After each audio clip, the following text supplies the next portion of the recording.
Meeting to order. This is the Corpus Christi B Corporation, also known as Type B Board. The date's August 25th. The time is now 1:33 p.m. We'll start with roll call. Ms. Huerta. President Scott Harris. Present. Board members Robert Tamez. Diana Summers. Here. Leah Oliveri. Present. Lee Trujillo. Present. John Valls. Mr. Valls is absent. Alan Wilson. Michael Hunter. Mr. Hunter? Okay, not online. So we do have a quorum present to conduct the meeting. Thank you, ma'am. So today's workshop to discuss infill housing and recreational facilities. We'll start with briefings. Item 1 is our infill housing initiative program. Good afternoon. I'm Jennifer Buxton. I'm the Assistant Director of Neighborhood Services. I would like to revisit what we discussed last time we met, answer the questions that you raised at that time, and answer any additional questions that you have. So again, we're talking about the Infill Housing Incentive Program. This is a program that was authorized in December 2015. Its goals were to provide decent, affordable housing. May I please have the next slide? Thank you. Provide decent, affordable housing, assist in the development of abandoned or non-conforming vacant lots where street and utility infrastructure already exist, expand the local tax base, revitalize existing neighborhoods, reduce code enforcement abatement expenses. But this program had not been updated in 6 years. Can I get the next slide, please? So the original program guidelines said that builders would qualify for incentives if a home was built in a CDBG block group area. And the incentives included waiver of building permits, platting fees, and zoning fees, waiver of water, wastewater, and gas tap fees, and 2 roll-off containers provided at the city's expense. This program was incredibly difficult to use because of the requirement that the sales price of the finished home be limited to $100,000. Next slide, please. And Jennifer, can I just add that while it had those incentives to include fee waivers and even roll-off containers, there was $0 budgeted to take care of those, right? Yes, there was never funding allocated in the budget to fund the program. Yes, Right. Thank you. Okay. So in order to use the program, we wanted to make a couple of changes. Funding change from the general fund to the Type B. Type of assistance, we wanted to change it from waivers to reimbursements. Fee waivers impact the enterprise fund departments, for example, development services and utilities, and those departments depend on the fees in order to fund their operations. In addition to that, because we were doing waivers up front, there also had to be fines for noncompliance or liens placed if, in fact, the builder failed to do what they said they were going to do. By moving to a reimbursement process, the builder does what they say they were going to do, and then we reimburse those fees. Sure. Mr. Tamez, can you turn on your microphone? Thanks. None of us were here in 2015. So was there a reason why it wasn't funded at that time that it was passed? I wasn't here in 2015 either, and neither was any of the leadership. Maybe So- Peter was here, huh? I'm just wondering. I'm sorry, but I don't have an answer for you. I could go back to the 2015 minutes, but that's going to take me some digging. Yeah. So, Okay. But I'm sorry, I don't have an answer for you.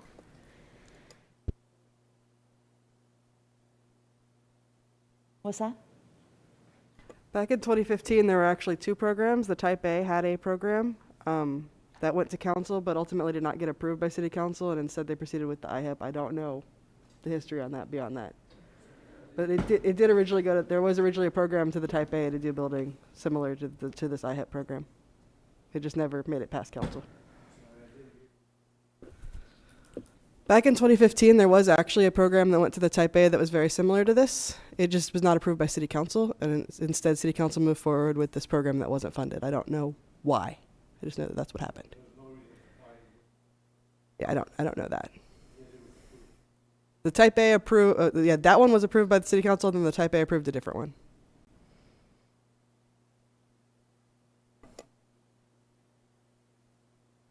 The type A had approved a different similar program, but that one did not get through council. It only made it through the type A.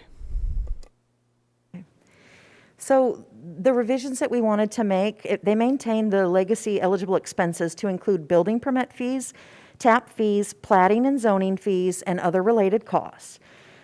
But in order to actually provide an incentive, we have added new expenses that include demolition, water, wastewater infrastructure improvements, and any street improvements that are required. We've also changed the amount of assistance from no cap to up to a ceiling of $25,000. Next slide, please. Can you just repeat that last one, just so that we're clear? What does that mean, the no cap up to a ceiling? The previous program did not place a cap on assistance. This program limits the assistance to $25,000, or if you want to look at it the other way, it can provide more assistance up to $25,000 because more expenses are eligible.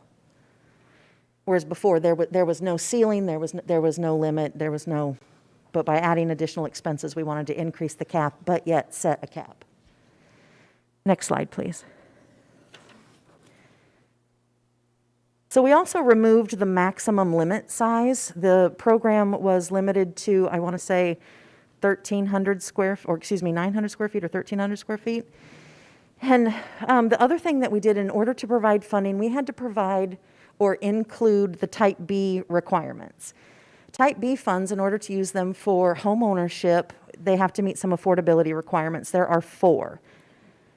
We have to provide a maximum sales price limit.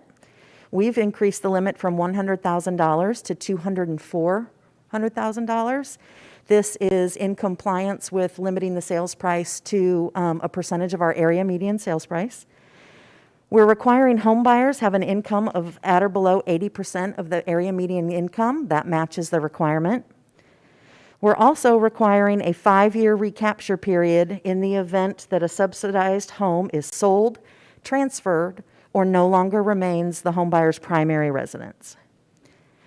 To help home builders meet these requirements, city staff is going to administer the requirements to qualify home builders. So when there is somebody who's interested in purchasing, they will come to the city, we will qualify them. We already do this for our other programs. That way, it does not fall on the home builder to try and meet the requirements of processing people's income. So I've got a question real quick. What part of the Type B funds are we using for this program? Is it the affordable housing Yes, sir. portion, the $500K a year Yes, sir. will be used for this? And that's okay legally to use that for this type of program? Amy? Yes, the restrictions on the type B use of affordable housing are those 4 categories that she just went over. They have Okay. to meet the price, the income requirements, they have to have a recapture, and new construction has to meet green standards. And Okay. the reason why the program guidelines don't include the green standards is because the current green standard to meet the federal rules that we have to follow is 2009. Our city has adopted the 2015. So we have not included it in these program guidelines because city rules already So they're far still exceed. green standards, but they're city standards and not necessarily the standards of this program? Yes, what you're saying? they're tied to our building code standards. Okay. Building code standards. Mm-hmm. Because again, the city's at 2015 and the federal rule is only at 2009. Okay. Question. So you say there's a 5-year recapture. So does the city place a lien on that home that's released at the end of 5 years? Yes. Mhm. Yes. And my second question, and it's the next slide really, but so homes up to 208,000, and I'm looking at the income limits. So this may be a question for Alan. So at 200,000, would any of these income limits qualify for a $200,000 home? They do, depending on household characteristics and their debt profile and their credit rating. Not everyone at these income limits can purchase one of these homes. I would also like to say that we believe that those who are building homes for this program might not hit the 204. We think they're going to be in the 160 to 170 range, which changes it. Also, if somebody in one of these area median income categories qualifies for the city's down payment assistance program. They can use the down payment assistance program and still purchase one of these homes. And that's one of my questions, is that if we allocate $500,000 to this program, then the down payer assistance program goes by the wayside? I mean, is there any more money for that in our budget? The down payment assistance program could be used for this, other new construction or existing homes. What's gonna happen? We have Oh, funding. I'm sorry. Yeah, we have funding in our community development block grants. Ample funding, right? It's our home program. Home, okay, Mhm, yeah, but explain yes. that then. So we receive money from HUD every year. We get an entitlement called the Home Investment Partnerships Program. Part of what's eligible for that is down payment assistance, and the city council this year in our allocation approved over $400,000 for down payment assistance. In addition, we have remaining funds from a previous year. Part of the reason why we have funds from a previous year is because our down payment assistance was limited to $10,000. As we all know, a $10,000 down payment assistance isn't getting you very far anymore. So we have raised that allocation, or excuse me, that individual assistance limit up to $25,000, so more people will be able to use the program. So those funds are still available, it's just through another grant. Yes, sir. So by allocating the $500,000 of our budget, which is a full amount, it doesn't preclude someone else from getting assistance to close. The Type B funds would be providing the development subsidy. If a direct subsidy were required to the home buyer, that would be provided with the federal funds. Robert, did you have a question? Alan? So if there's a cap at $25,000 of reimbursement, right? What percentage of the houses that go into this program do you think will hit the 25?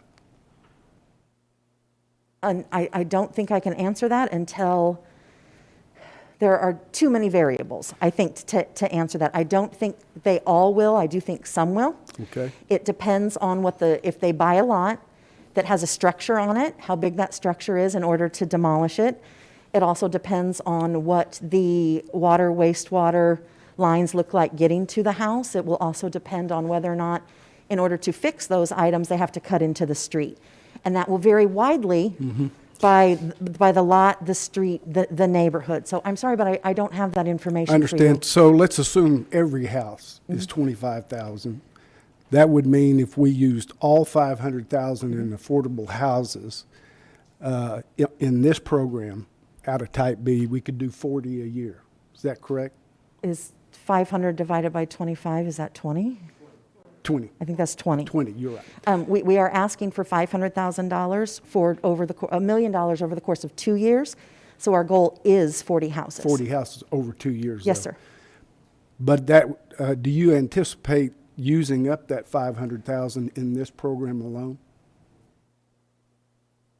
In other words, we have 500,000 for affordable housing, right? Yes. But it could be other projects. Isn't that correct? We've used them for other, like multifamily and stuff like that. So do you have any idea how much of that 500 each year we would be using on this program? I think once we get this program up and running, we can use all $500,000 of it. We have met with a couple members of the Home Builders Association. Both were very excited. One of those builders works for a program called Thanksgiving's Homes that's already building in this space. And he's ready to recruit additional builders. We've also talked to, I believe he's the chair of the Workforce Housing Committee for the Home Builders Association, who is also ready to recruit builders. I think we're going to see I don't think we're going to see a lot of the big boys come in, but I think there's going to be a lot of the builders who are, one, either just getting started, or two, build a couple here and a couple there. I think that's who's going to use this. So I do think once we get the program up and running, we get the realtors educated, we get the home builders educated, and we get the word out to the home buyers. I don't think we're going to have a problem. I read in here somewhere that we have existing city lots. Do we know what our inventory is now of empty city lots that are going to be put up in auction? I really can't answer that. I know we have, we had we hired a new real estate person. I'm not sure to what extent he has a good understanding of that. We do. I don't know how readily, I think the answer is we do. I don't know how readily I can just get a report. I don't know if it takes a lot of staff research time and compilation time or not, but I know we do have lots, and I know we do have a real estate person in the city that manages those lots, so. And were you We do asking have- about yeah. city-owned or board? Because the corporation actually had property at one time. I don't think we got rid of that, Yeah, didn't we, Amy? The Type A sold its last lot in 2018 or 2017. Okay, That's that's what I what I thought. thought. It's gone. Picked 'em up. Yeah, That's what I thought. Okay. yeah, so just the city itself. But as we've talked to builders and as we've talked amongst ourselves, is yes, part of this being successful and other affordable housing opportunities is to make sure that we're getting all of those lots to the market much faster than they are going today. And we're modeling this after San Antonio, Houston, I mean, where's the model coming from? This particular program isn't necessarily modeled after any one city. However, development subsidy for homeownership or for rental, but for homeownership, is an incredibly common use of both federal funds and, say, if somebody has a local trust fund, local general funds, or other sources. It is an eligible expense of the Home Investment Partnership Program, and that is one of the largest subsidy programs across the country that is provided for homeownership. So it's modeled after the concept of development subsidy that includes, which they would all include, price limits, income limits, building standards, and either recapture or resale. Those four things, the Type B requirements, that's actually from the federal affordable housing rule, and that's how we modeled it. The Type B rules send us to the federal housing rules. Does that make sense? Those four things are how cities develop programs for development subsidy. Leah? Yeah, you mentioned it just a minute ago, and it was a question I had. So I don't know a lot about it, but have y'all coordinated with the Housing Authority and the Thanksgiving Home Housing Initiative? Because I kind of wonder why. I mean, they seem to have been pretty successful. They need lots. They have builders. They have apparently I'm told a plan that it's a standardized plan, and they can build lots. They can build houses in the $160,000 range, is what I was told. I guess my question is, and they have an incoming supply of people apparently that are qualified. They know people that are ready to move from subsidized housing into their own home. Have we thought about partnering with them at all?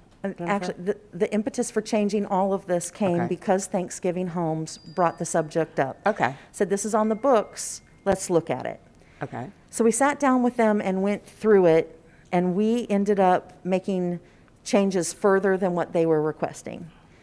So their initial goal was to say, if we were to just give builders this much more assistance, we could get more builders in, we could do more units. So us, by funding source, wanted to come to the Type B, and because of that, we have to meet those four rules. Thanksgiving Homes doesn't always sell their homes to what would be considered an affordable or a low-income buyer. They probably sell some of them to that income bracket, but it's not as if they're doing an income verification check past what a first mortgage lender would do. So what we've done is in this year's general fund budget, we're going to be asking for $100,000 to go back to some fee waivers for those units that people are going to build that won't meet the income level for the purchaser. And Thanksgiving Homes would fall into that. But we have met with one of the home builders that's part of that program. And he indicated to us that he would be willing and interested and excited to use the program as we've written it outside of his experience with Thanksgiving Homes. So I think there are two different markets or two different ways to bring home builders in, and either way increases our supply of affordable housing.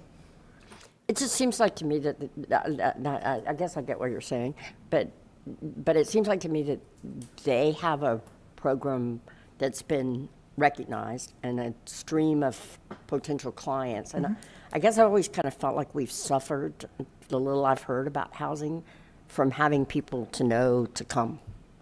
I mean, getting the word out that the city really does have these programs and can do it. So, and I had heard that they were looking, that one of their issues were to maybe access lots, that if they could get some of these infill housing lots, that's one of their struggles. Is that what you've heard from them? Yes, and anytime you're building on an infill lot, especially when you would do it here in the urban core, a lot of the problems come back to finding a lot with a clean title, right? Well, but I mean, if the city's got title, you've got a clean title. On some of them, yes. Yeah. And we're working on an internal process to get a better inventory and a better process to get those out on the market for bid much faster than we do now. That's a process that we have to do internally. They also struggle with finding lots out on the market, buying from, say, a family or an independent seller, because a lot of them don't have clear title. They are also picking up lots on tax sales, which is then different. But just trying to be a little bit, so what are most of these lots, infill lots, what's the pricing on those?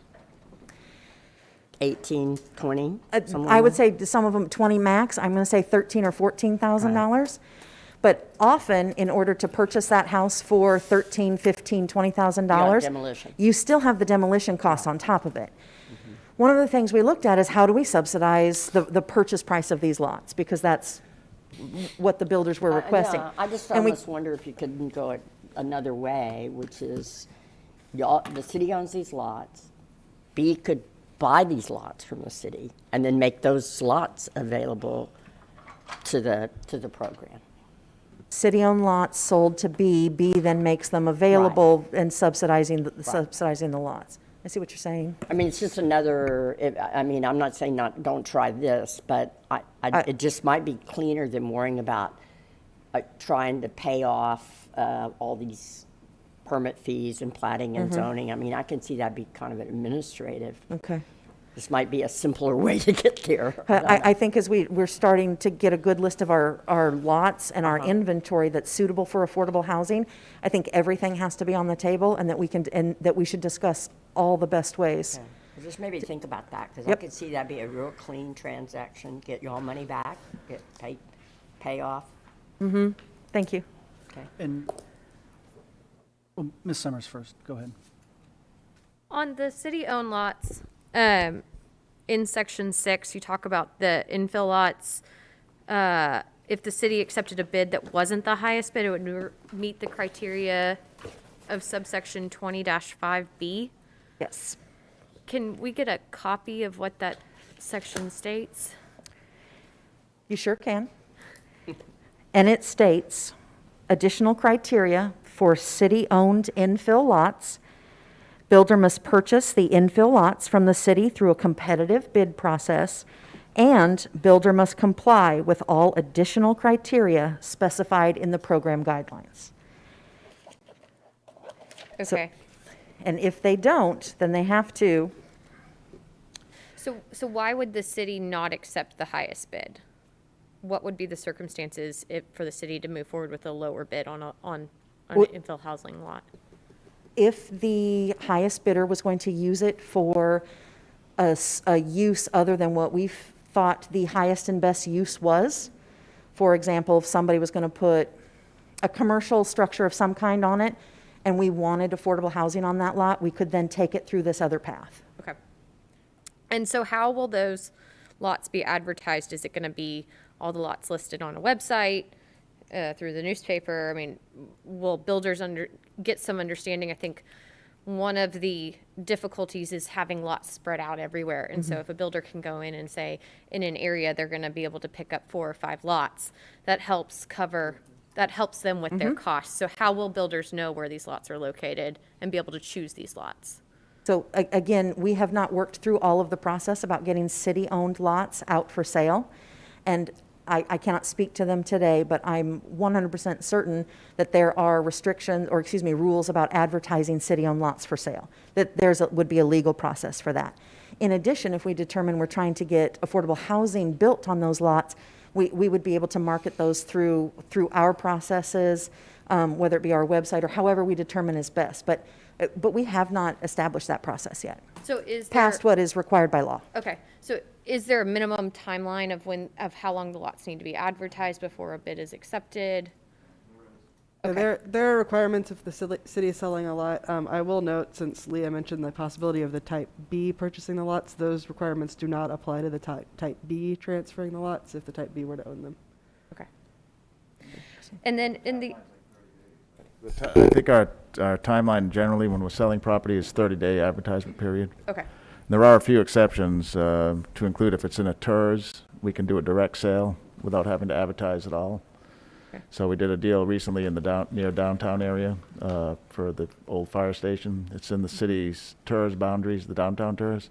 We had a developer approach us wanting to buy it. We did a direct sale. So, and there's a few others, but generally we advertise for 30 days and go through that bid process. okay. And then in the original packet, we were provided a map of the, yes. And so is the program restricted to those areas? It is in the current ordinance and the program guidelines that were approved by council that we were. We have since had additional conversations, and we will be going back to city council to remove that restriction. Okay, so anywhere in the city would then be open to this program? Yes, however, you would still have to meet the sales price limitation, and you would still have to sell it to somebody at or below 80% area median income. So those two limitations mean that you're not going to go into a high-priced subdivision and then build this house. I mean, the market's going to dictate where you build that house, and that is still going to be in areas that need to be revitalized or areas adjacent to that, which would then be affordable to the buyers. But the program's no longer restricting the areas of town of where the funds can be used? We are going to recommend that to council, yes. Okay. Thank you. No questions? Okay. I think that clears my little Okay. ticker here. Do we have any other comments before we move on to the next slide? Yeah, well, there was a program similar to this that came before us.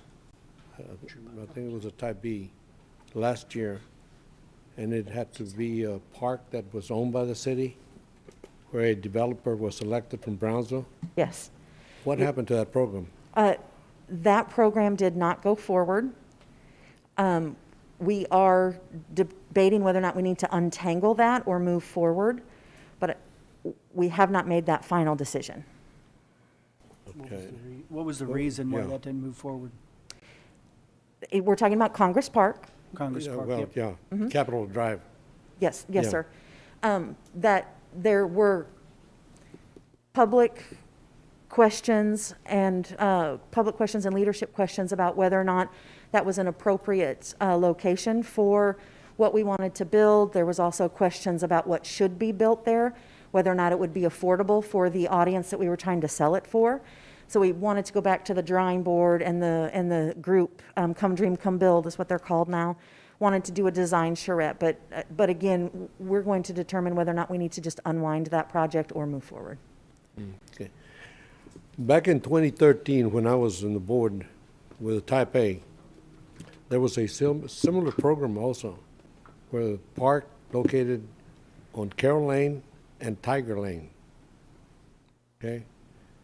And we did the same thing that we were doing on this other one, the $150,000 paid from the board, from the budget here, to the city, and then the city was getting a developer. Are you familiar with that? I'm sorry, but I'm not. Okay, that's similar to the one that on Capitol Drive, and nothing And happened. could you tell me again what year that was? At 2013? 2013? Okay. Yes. So I'm just wondering. I'll do my homework. Okay, thank you. Ms. Summers before, then John. Okay. You turn your mic on, please. I'm sorry, Ms. Summers. Thank you. I'm out of practice. Multiple lots, but in order to meet the definition and to get the administrative plat, they have to be lots, whole lots, and not portions of.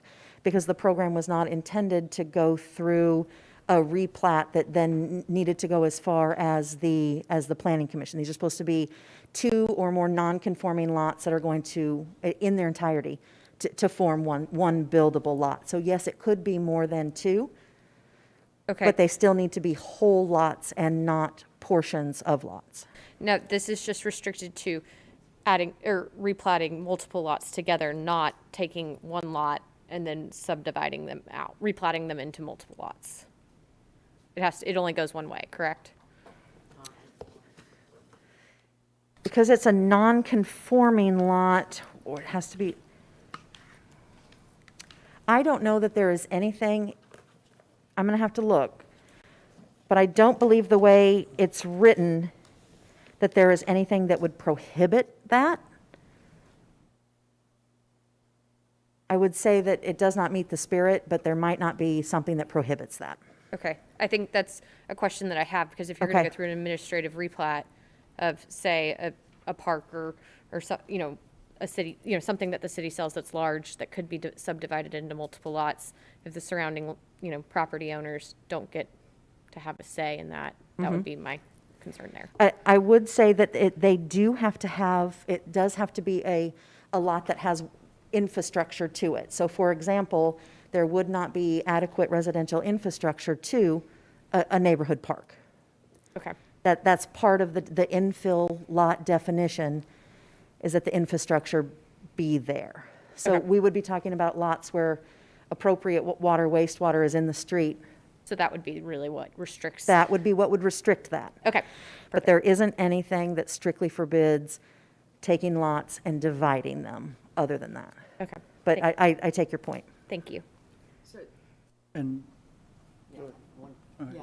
So, I mean, I understand about the smaller lot sizes, front foot sizes, and generally I think that's what they're probably going for, but we're not overcoming zoning. I mean, it still has to be zoned residential, so you can't take a piece of property that is currently Nope. non-zoned or zoned for another use, and. It has That- to be in an already approved subdivision or neighborhood. Right, okay.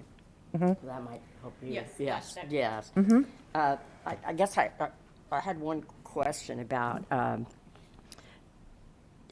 as you move forward on these, what's going to happen now? I mean, are y'all going to bring us back like some more information, or where do you see us going next with this item? We wanted to provide you with the opportunity to ask additional questions or more questions, give us feedback, so we can go back and research additional answers, Okay. or bring back what you wanted. We have to come, let me start over. City Council has approved the guidelines as is. We have come to Type B seeking the funding. When we came and requested the funding, it was requested that we set aside a workshop to provide additional information. Once we do this and we take your questions, we will go back and then we will prepare another request to the Type B. Okay. Any changes that we make to the program guidelines do have to be approved by City Council, but and the funding request does as well, but. So my second question is, with the change that's occurred over the last couple of years, and I know you can't predict what's going to come out, but do y'all see CDBG eligibility and home eligibility sort of changing as incomes may have gone up? I don't know. I'm not. Are you seeing any change potentially? We saw at our local level, the incomes increase anywhere from $200 to $400. I think maybe there was a $1,200 increase to one category. I do not foresee the eligibility criteria exceeding 80%. That's kind of the gold standard. No, But- they're not going to change the federal law, but my question is, are we having a smaller and smaller audience that Our incomes are not increasing sufficiently? sufficiently to still purchase an affordable home. Our incomes do not equate to a standard of living that is appropriate for home ownership without assistance. Thank you. How's that for a non-answer? Yeah, Did I go around that appropriately? I'm sorry. John? Thank you, Scott. This one is for Peter. The old fire station up there on Karankawa that a developer was looking at, has that been completed? Is that sale? Yeah, done? the sale is contingent upon them getting the tax credits. Okay. And have we heard officially yet? They did receive their tax credits, and now Okay. they're going through their due diligence period on the site. Yeah. Okay, And once that's complete, then we can close on the sale and move forward. right. Okay. Do you know the expected timeline? November-ish is what I think, but Okay. between November and January, but Okay. I'm hoping, and they are hoping for November. Okay, good deal. Because I've seen a lot of the sheriff's department vehicles there. Right. So I wasn't sure what was going on with that. You know, Whether I that deal was already, went south or what happened to it? I noticed that too. I know we have moved out a lot of the fire equipment that was there to an alternate site in anticipation of the transition of the closing. So I think maybe because the bays are open, for some reason the sheriff's using it, but I'm not. So the city does not know that the I sheriff's don't office know. is in there? No, I know the sheriff's there. I know their vehicles are in there. I've seen them myself when I drive by in the morning, but I'm Yeah. not sure why they're there. Yeah, I know that they have, like, city manager says they vacated the building, but they're still using it on and off for different things. Right. So, Yeah, but who that's gave all them being, authorization? I mean, did they Well, just, the chief, no, I'm sure the fire chief knows what's going on. I just don't know. It's, yeah. okay. I'm sure everything's legal though, you know. I doubt Well, I mean, you know, we're still liable for the property. we're still what? We're still liable for the property. Right, I'm sure, so Yeah, are we charging, rent or something for that? well, I don't think the facility was used for two purposes. One, storage, and two, some minor training. So they may have an arrangement with the fire department for some of the training equipment upstairs. It's some endurance testing type training. It could be something there. I can find out, let you know. Yeah, it'd be Yeah. nice to know that, we've approved that. Approve And what? I would think that would have risen to your level, doing an interlocal agreement like that. Well, it may not be an interlocal. There may be a phone call saying, can we come over and use your facility for a couple hours? The answer was yes. Couple hours, those vehicles are there a lot. So I'm sure they brokered a deal where they could work on the vehicles or I doubt there's any work going park on. them. Yeah, Well, probably the latter. I've seen them, with the bays open and they're doing something to them. They're right. There's not enough equipment. I don't think there's any equipment in there to work on them. I don't know if they're changing the oil or if that's the issue. Something like that could Yeah. be done. Well, I'll but- find out for you. Yeah, I appreciate that. And with Yeah. respect to like Diana asked, how do potential buyers know when these properties are up for bid, so to speak? I'm assuming we have an inventory of all of our infill lots, right? Right. We do. We do, okay. Yeah. I don't know how robust it is or how up to date it is. That position was recently filled, our real estate person. Who's that? Who's the real estate person? I don't have his first name, but it was vacant for some time. The prior incumbent who used to work for the city that was brought on under a contract, Sonny was his name. He eventually did retire where we, You retired him? yeah, and so we filled it with a new permanent position.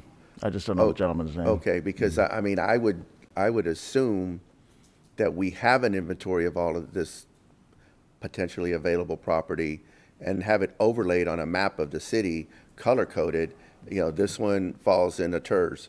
This one falls or is eligible for CDBG. This color is, out for bid right now. So somebody can just move their mouse over it and then just pick which one, they're interested in and see if it is available. Or it has restrictions, and what the restrictions are. and again, we've talked about what is the best way to take our current inventory, determine what's available for affordable housing, and get it out to sale much faster than we currently do. Because the challenge here is that people don't really know about this property. It's really only the insiders, the developers and the investors that look at this stuff every day. And I mean, that's what they do, and they're good at it. But just an average Joe who may be a neighbor, they're not going to know how to get in on this program, so to speak. And I take your point, and that's true, but for the purposes of this program, the only people that would be eligible is somebody who's a builder who's actually going to build on it, and not necessarily a neighbor unless they were going to go through Yeah, the well, same a neighbor process. could build on it. So, A neighbor could build on it. but in order to get the reimbursement, yes, but I take your point, yes. Okay, thank you. One real quick question.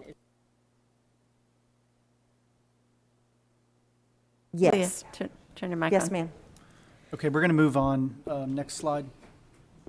I know we have a couple more slides, don't we? Can I ask one We've got question before we the, go? the slide for the income limits. Okay.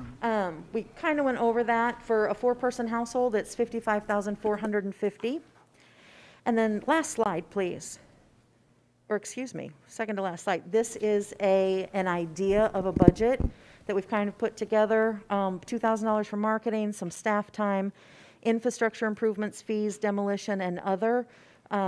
This is not set in stone. This is just an idea of what the $1 million could potentially be for. Of course, the infrastructure improvements, fees, and demolition and other would all be made in reimbursements to the builders. Next slide, please. Okay, go ahead, John. Can we go back to that?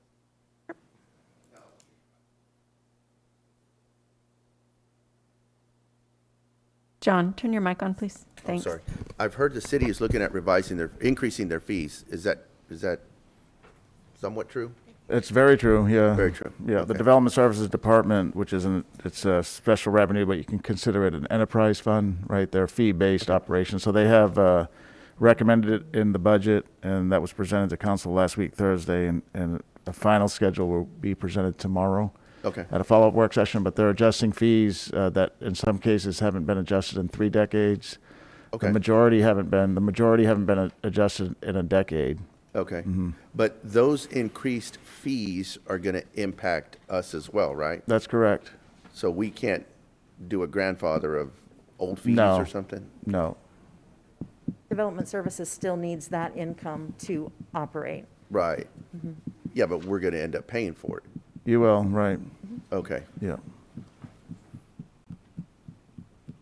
Final slide, please. There's no way to exempt, Type B Corporation? No.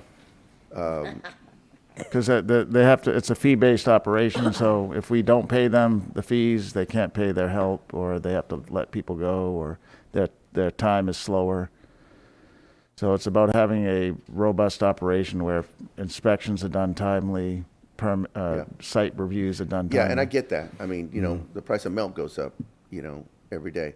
I'm just looking at it, how it impacts our budget. Because if we Right. were under the old fees or today's fees, it wouldn't be 250,000. Right? Right, if you got, yeah, I think on average, I can't remember the percentage, but we could see what it means in terms of those 40 homes. Is it 38? Is it 39? Yeah. Yep. Okay. Yeah. And we don't have to pay all of the fees, just up to $25,000. Okay. And that's still a $25,000 subsidy on a home that was going to pay all of the fees. Right. So that's $25,000 off the development cost of the home that can then buy down the sales price. Okay. So it's not as if the builder may not have to pay fees.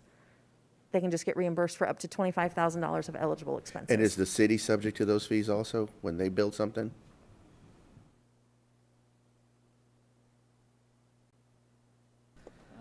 I know in all of our construction contracts, we require the bidders to go, or contractors to go get the permits and pay the costs. I can't guarantee that we've never, ever waived the fee for a city project though, so I don't know.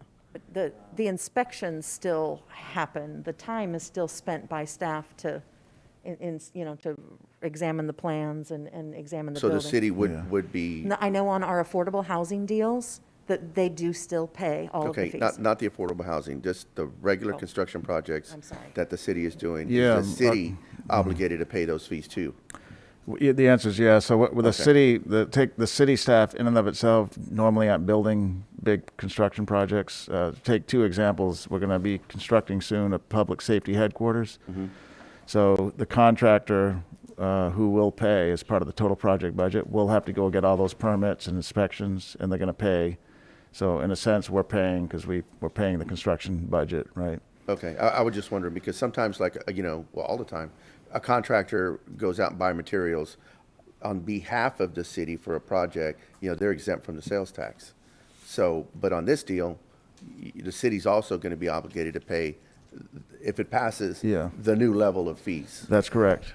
Yeah. Okay, I just wanted to make sure, because if they weren't, we're an extension of the city. Yeah. So, we should be exempt too. No, they are. In fact, there is a case where today school districts are paying and other nonprofits are paying only 50%. Part of the recommendation from the department is they start paying 100%. Okay. Yeah, because again, that we have to think in our mind, it's a operation that can only run if they're getting paid. And so it's an enterprise fund. The fee money doesn't go to the general fund to hire police officers. I get it. It goes there to hire their staff, keep them trained professionally and or proficiently, and yeah. Okay. Oh, I get it. I Yes, just sir. want to make sure Yeah. No, everybody's obligated to pay their fair share of this. Yeah, we appreciate that. We know you're Okay. thinking hard, so we appreciate it. Okay. Thank you. Okay. Final slide, please. So our next steps is we will be coming back to this body for a motion authorizing a 2-year agreement with the city for $1 million. We'll be going back to city council to remove the requirement for CDBG low to moderate block group areas. We'll do an education and outreach campaign to realtors, home builders, and home buyers. And then the city will take on the responsibility for pre-qualifying potential home buyers through our existing home buyer program and processes. Thank you. Alan, one more. Just one question. You're asking for $1 million. Is that up to $1 million? What if you don't use it all?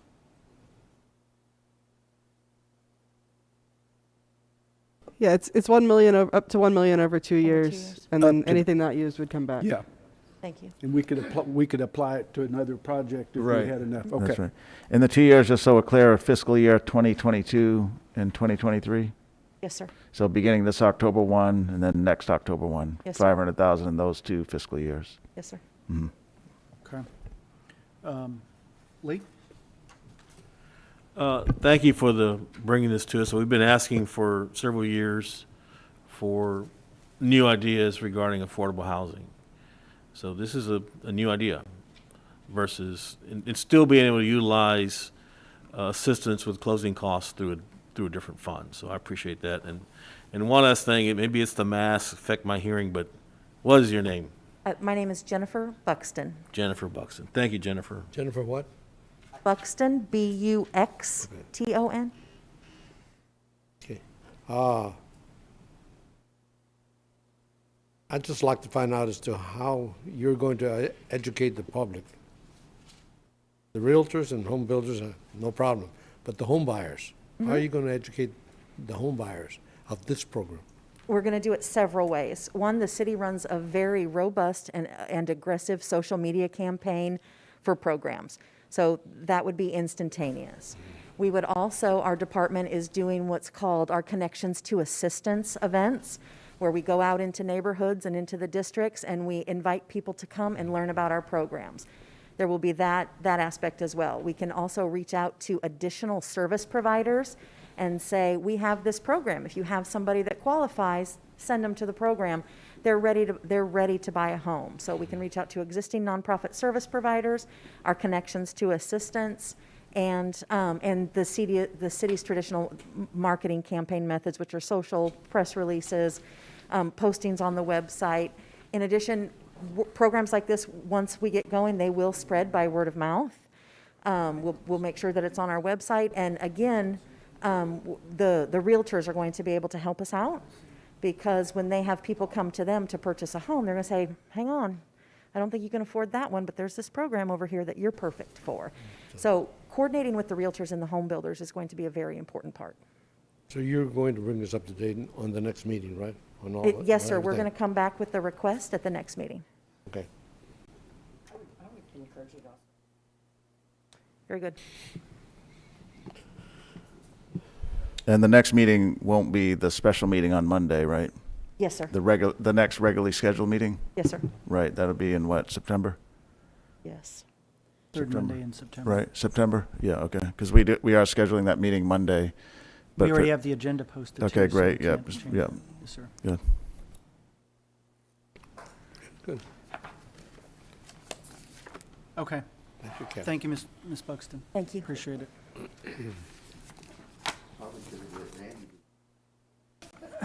Item 2 on the agenda is a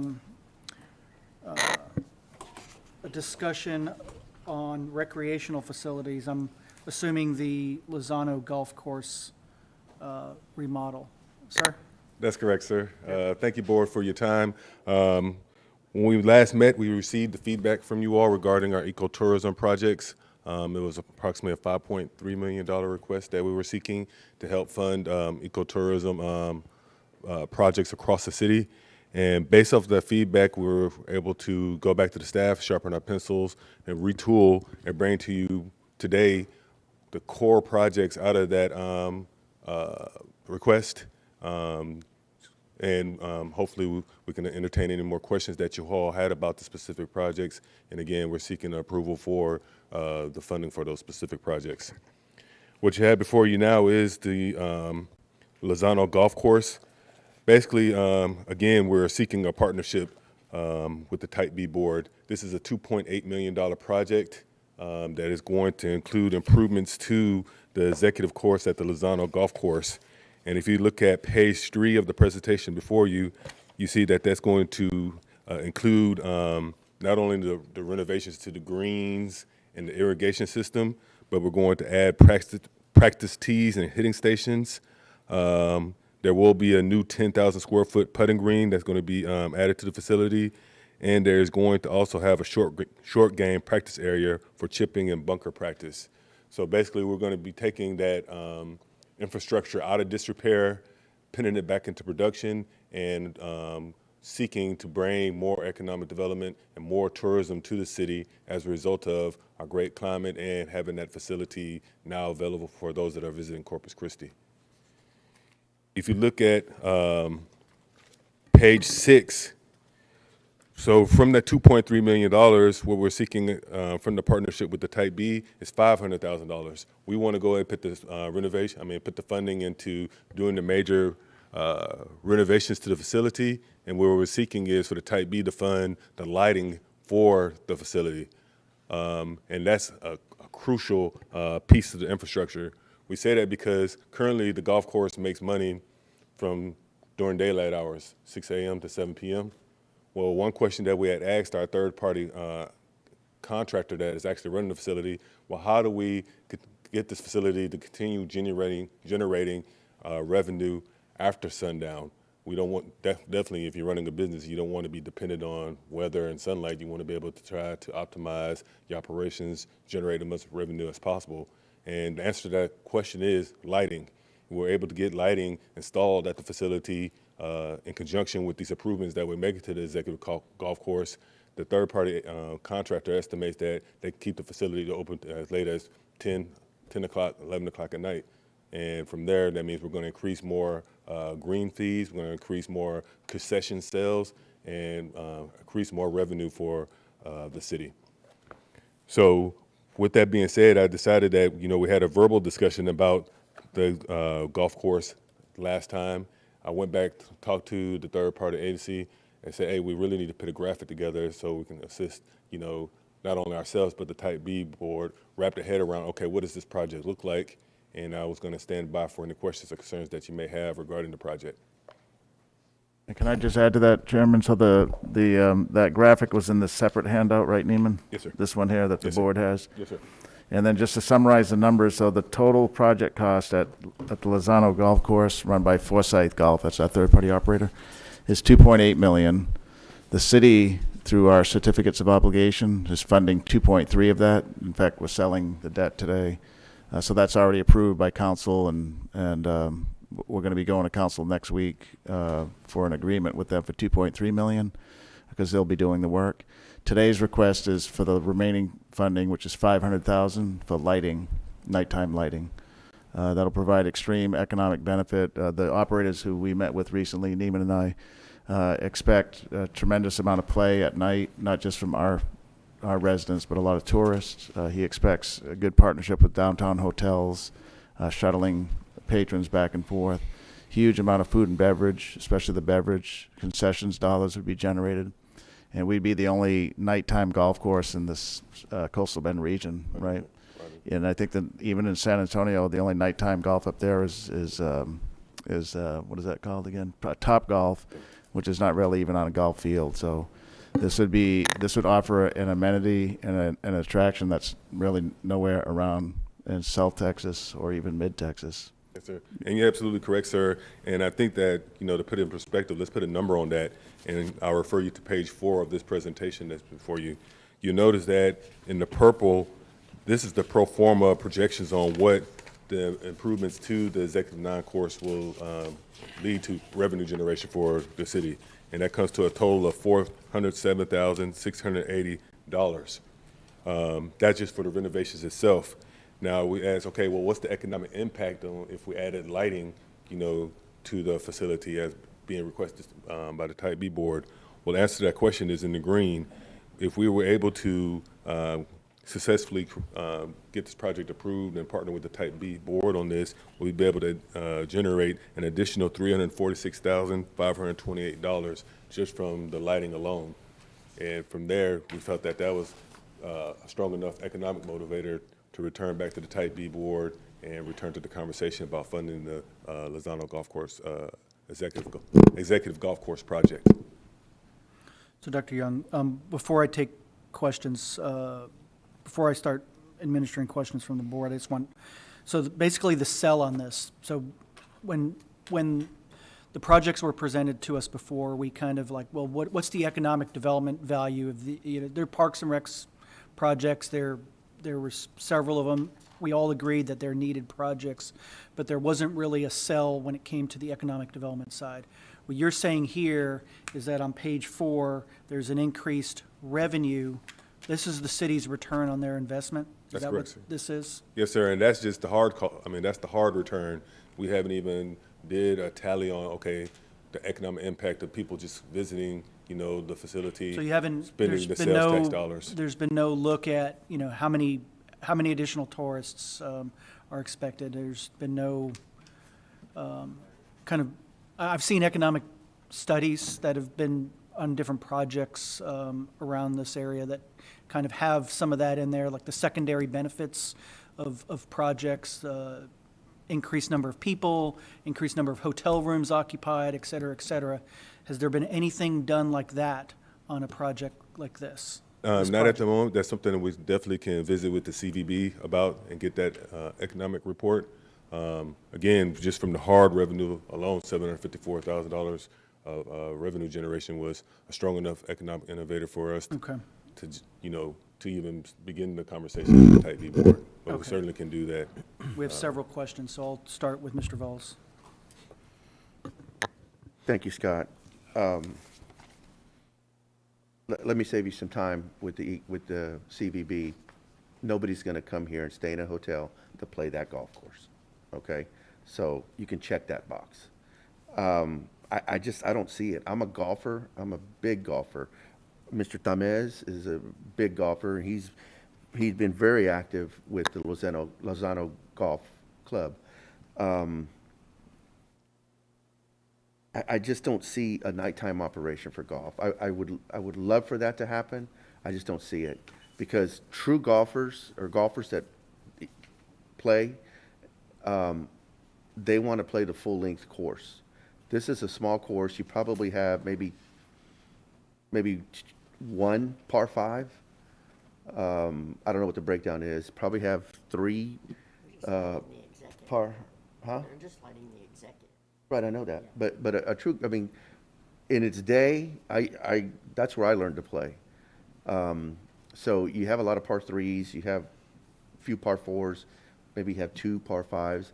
So a true golfer is, I don't see it. I'm a big golfer, and I would not go out there to play that course. Number one, it's a little bit of a drive, and it's not in the best area. It needs attention. What I would like to see, in order to keep the golfers that we have, is a complete renovation or a new clubhouse. I don't know if you've been out there. The locker room out there is just awful. It's a very old facility, and Oso Golf Course also. That facility's got to be 50 years old, and it looks awful. And as a golfer, when I go to other cities and I see some of the public courses, obviously the clubhouse is what I notice first because that's where you go check in. They're beautiful. Our 2 clubhouses at Oso and Lozano are an embarrassment. to this community. So somebody in your wildest imagination, if you think somebody's gonna come down here, stay in a hotel to play the Lozano golf course, that ain't gonna happen. And if it did happen, they would probably pack up and turn around once they walked into the either clubhouse. So for me, yes, you gotta put money into the course eventually. I would like to see an expansion of your program to include 2 new clubhouses. I don't know what that would cost, but it's gonna be hard to keep those folks who play in those 2 clubhouses. I mean, they're just, Well, you'd be happy to know that I have been to both of those clubhouses, and I did talk to Park and Recreation staff probably the 3rd week I was here, and I said, hey, what's going on with these clubhouses? Yeah. You know, what's going on I mean, with as an this outsider, menu? Yes, now sir. being here, Yes, sir. And you also be happy to know that the city manager includes in his proposal for our long-term CIP improvements to both the Lozano Clubhouse and the Oso Clubhouse. I believe they're in year 3 and then in year 4, where we program $5 man, million I in would the get to long-term that as soon CIP. as possible. Yeah.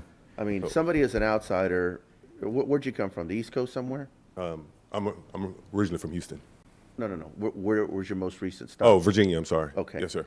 I mean, I'm sure you've been to their public courses, and they're pretty nice. When you got here and looked at the 2 we have, what were your thoughts?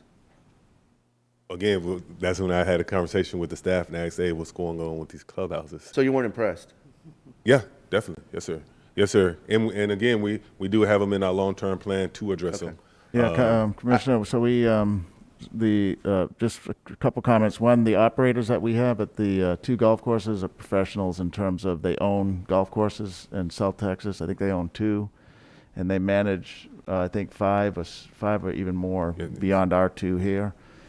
So, they're experts in the field, and I think the greens, I would admit, the clubhouses are weak. The greens look great, and They do. they've done a complete turnaround from where they were 10 years ago. Yeah. Now, the clubhouses, we know, I've toured them. Neiman wasn't here at the time, but I did a tour to meet the operators. The prior city managers have never done that, so I did, just to see who are our operators, and one of the things we did look at is the facilities. Mm-hmm. So the plan for those is to put them in a bond program. It's going to be several million. Maybe we do 2 in one bond program, the 2022, Yeah. or 1 in one and 1 in the other. But we're in agreement that both need to be, the goal for the OSO one is to make it an event center as well. It'd be a great place to have a wedding reception, some type of an event, an event with a corporation of sorts or something like that. So that's the plan, but it's just too much to ask the Type B for that type of funding, Right. as well And- as. And I'm very familiar with Foresight. They manage Right. several courses in the San Antonio area. Okay. And they're good at what they do, but, Right. I mean, they can only do so much with what they have to work with. Well, that's why and again, there's been no investment by the city in the decade that they've been managing this. I Right. recommended to the city council that we start investing back in our courses. So the 2.3 million was posed to the council, who was in agreement to fund that. And then we worked with Foresight to see what is the best use of an investment. There's some issues at Lozano on the pond that's there. That pond is where recycled water is first deposited, and then it's used for the greens. They have to do some embankment work, so that's something that they had as a list as well, but they thought the 9-hole executive course was a top priority. And so that's Okay. what we're funding, the city's funding that with 2.3 So let me million. ask you, Neiman, when you say you talked to the operator, Foresight, and got their input, and they suggested renovating the executive course and the junior course, did you do a survey of any golfers who are out there? And ask them, hey, what improvements would you like to see here? The clubhouse, that's gonna be the #1 ask. So, I know it's on your radar, I don't see, as a golfer, and Robert may agree or disagree as a golfer, I don't see this as the best use of money at that course. I think the best use of money at that course is keeping the improvements that y'all have made in the greens and the fairways and the tee boxes, because the courses, they look nice. But the clubhouses are just awful. I just don't see that $750,000 ROI as a true number. I mean, Yes, sir. Well, we did get And, that. and there's no science behind it either, because, you know, like you just told Scott, you haven't talked to the CVB, but, counting hotel rooms. right, I know that, but there's no point in doing that, because nobody's gonna come here to play that golf course. Yes, sir. Well, we actually got those revenue projections from Foresight, which admittedly they are an industry leader. And when asked, hey, what's the best investment that we can make to ensure that this facility is more productive, the answer was the executive golf course, but more importantly, a lighted executive golf course, because they have seen examples around the state where that model is successful. And they said that the market in Corpus Christi alone, especially when we don't have a competitor or a competing facility, yeah, it's going to get us to those revenue projections. Okay. So that's what led us to. I'm Here today. surprised that they made that claim. That's the best use of the money. I would have thought that they would have first said the clubhouse. Well, we've had that conversation about the clubhouse, and that's why we plugged it into the long-term CIP. But the Okay. question to them was, what's the best way to make it more productive now? Right. Versus 2 years, 3 years from now, Yeah, given the large size of the facility. I think that was the question, but we put a price tag on it. We said if we were to do $1 to $2 million, if I was to recommend that to the city council, what would that be? We already know a clubhouse is going to be more than that. So that's why they probably didn't say we want the clubhouse, because then that would have been $4 or $5 million. Right. That we didn't recommend. I wasn't, we put a cap on the request to them. So they said if I had $2 million, what would be the best investment? And they said they agreed 2.3 million is their share, and y'all are asking for 500,000 from. 2.3 million is our share. The city council approved 2.3 million. Right, and Yeah. is that contingent upon the type B board approving the 500,000? No, it's mutually exclusive. If the type B approves funding for lighting, there'll be lighting. If not, I'm not sure what will happen. There may not be lighting. Well, that kind of, it minimizes your potential revenue forecast. But, Right. getting back to the other question that Scott brought up, I think when y'all presented the $5 million package to us, we didn't see the connection between creating jobs, training programs, and so forth with all of the park improvements. Now, we agreed they're necessary, and well, not all of them, but some of them would be nice to have. So I don't know, I think we still all hold the same mindset. So even investing 500,000 into improving this park would go against what we said last time. But speaking out of both sides of my mouth, if the council has approved 2.3 million, I almost hate to not match it with the 500,000, because you really need the 500,000 to realize the true economic return on investment, because that creates the lighting. Yes, sir. Because otherwise you're just having people play in the daytime. Correct. Yes, sir. Robert, you had a question? Okay, that's it. Thank you. I agree with John 100%. I play twice a week. And we have like 15, 20 guys play every Tuesday, every Friday. And like I said, I agree with him 100%. My concern is, what else is Foresight doing to the golf course? I know that they're doing a heck of a job on the greens. They have a heck of a guy, what they call a greenskeeper. And he's got those greens in excellent condition, just almost the same as the country club. But what else, out of the money that they generate on the golfers that they have playing the 18 holes, what else has Foresight given back to the golf course? Yes, sir. And just like Mr. Voss has stated, Foresight is working with the tools that the city's given them. They are investing in, the maintenance and ensuring that we are doing the upkeep on the greens. But as far as the facilities and, the restoration projects, that's really the onus is on us in order to, restore those facilities and then turn it over for management to do that revenue generation. And we haven't done that over the years. Okay. Robert, can I jump in on that real quick, just to clarify? Yeah, go ahead. But Foresight, just to kind of clarify and help you answer that question, Foresight is a management company. They manage the facility. They're not going to put their own money into capital improvements. They don't do that. The capital improvements are going to have to come funded by the city. Yes, sir. And then they can facilitate that capital improvement program, but they're not putting their own money in there.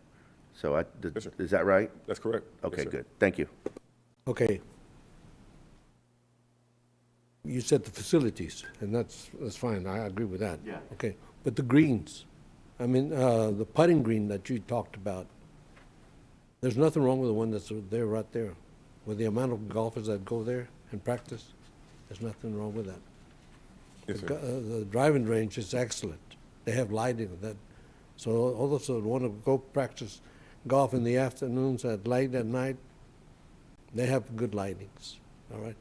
The other thing is that when you play golf, like I do, or like any golfer that I know, they're go park the carts and leave. Not don't stay there in the concession stand. Why? The prices are outrageous. Yes, sir. Okay, $4.50 for one beer. It's kind of high. Yeah, he don't stop at one. Yeah, no. We keep on going. And we Yes, sir. just get started, but tell you what. Robert, I mean, you got the side cooler. Come on, man. No, you can't. You can't take one. But I'll tell you what, you know where those guys go? Out in the streets, right there. They'll meet there. They'll figure all this. Yeah, Yes, sir. okay. So that's another thing you need to talk to Foresight about, Yes, sir. the concession stand, because the city doesn't have the concession stand. Yes, sir.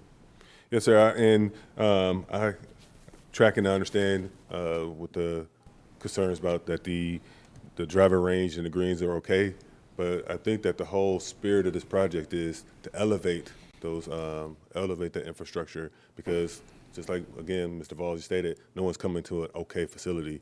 What we're trying to build is, a gold standard for the coastal bend region, and that's going to be the attraction that gets those people here.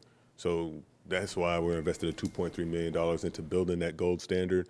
And again, that's why we're asking for Type B to partner with us so we can get that facility from an okay status to, the gold standard status for the coastal bend region. Alan? So I'd like to go on record as saying I'm a former player. I'm not a player. I have no skin in the game. My handicap became my swing. So I, of course, am interested in what's best for the city. And so I had about 3 questions. If we put the Lozano golf course on a profit and loss statement, what would it look like? Does it bleed? No, they're both making money. You have the numbers, Neiman, with you? I don't have the numbers with me, but we are Okay. definitely in the black. Yeah, so the agreement that we have with Foresight is that if they make a profit, the city gets a portion of that profit. If they lose, we don't pay them anything. In the past 10 years that they've operated, we've received money every year. And the profit coming to the city has increased over the decade. So I have my banker hat on. Yeah. If we put $2.8 million investment, and we've got some projections. Projections are projections. Right. Usually at a bank, we most of the time try to cover the new return on investment by the existing cash flow.